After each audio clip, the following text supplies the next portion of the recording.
Très ravi de vous retrouver ce mardi 29 novembre 2022. Mesdames et messieurs, bonsoir et bienvenue à l'information. 16 793 972 000 francs CFA, c'est le montant des crédits alloués au ministère des Affaires étrangères et de la coopération au titre de l'année budgétaire 2023. Un budget légèrement en baisse par rapport à celui de l'année écoulée. Pour le lien avec Benossi, cette diminution se justifie entre autres par la fermeture de quelques missions diplomatiques et le départ à la retraite de certains agents du ministère.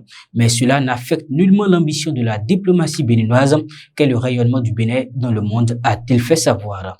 Pendant ce temps, la 3e édition de Creative Africa Nessus Weekend a eu lieu en fin de semaine dernière en Côte d'Ivoire. Ce rendez-vous qui vise l'essor de l'économie culturelle a été marqué par une table ronde dans le thème promouvoir les industries culturelles et créatives africaines.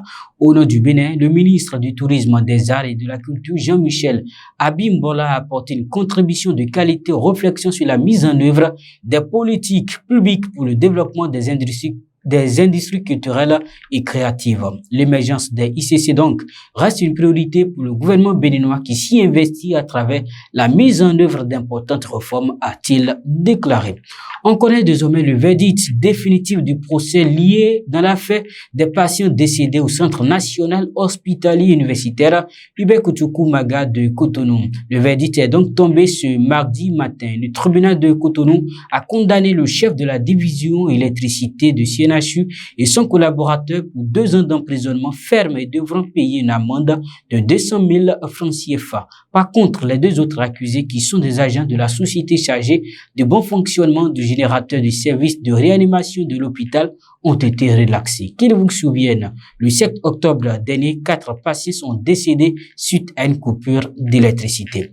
Dans le reste de l'actualité du Bénin et du continent, la grève fragilise l'économie en Corée du Sud. Depuis jeudi dernier, des dizaines de milliers de camionneurs sud-coréens grévistes réclament de meilleures conditions de travail et perturbent les chaînes d'approvisionnement dans de nombreux domaines, invoquant les conséquences négatives d'une grève qui coûterait plus de 200 millions de dollars par jour à la 4e économie d'Asie. Le gouvernement a donné ce mardi aux routiers du secteur du ciment de reprendre le travail. Ceux qui refusent risquent de la prison ferme et des dizaines de millions d'euros d'amende. Mesdames et messieurs, quant à nous par ici, nous vous convions à découvrir nos offres publicitaires.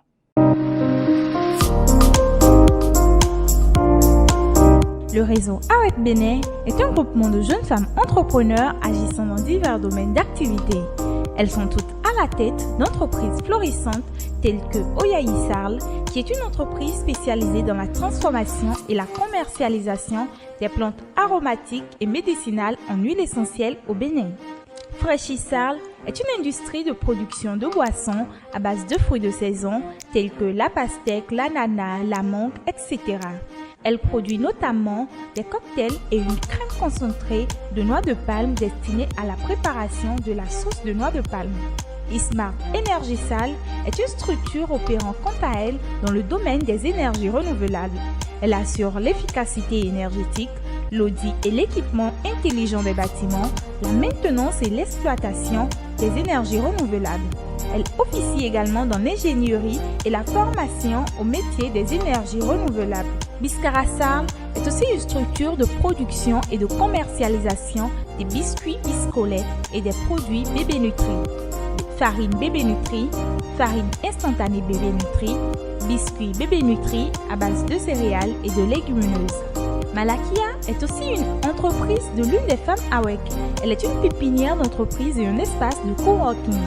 Elle est une structure d'accueil, d'hébergement et de service aux entreprises en phase de création ou âgées de moins de 2 ans.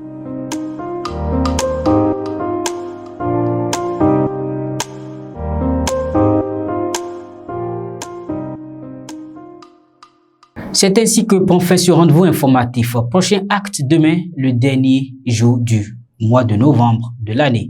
D'ici là, portez-vous bien.